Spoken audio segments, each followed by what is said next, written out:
nhưng mà bà chú nên đang nghỉ bé y nó ổ đúng là nghỉ thôi trước cùng vừa anh túc quang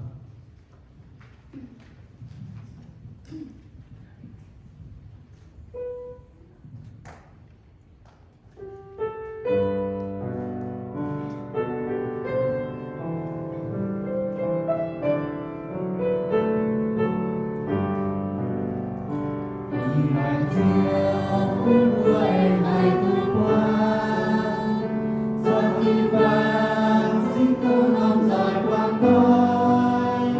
để không bỏ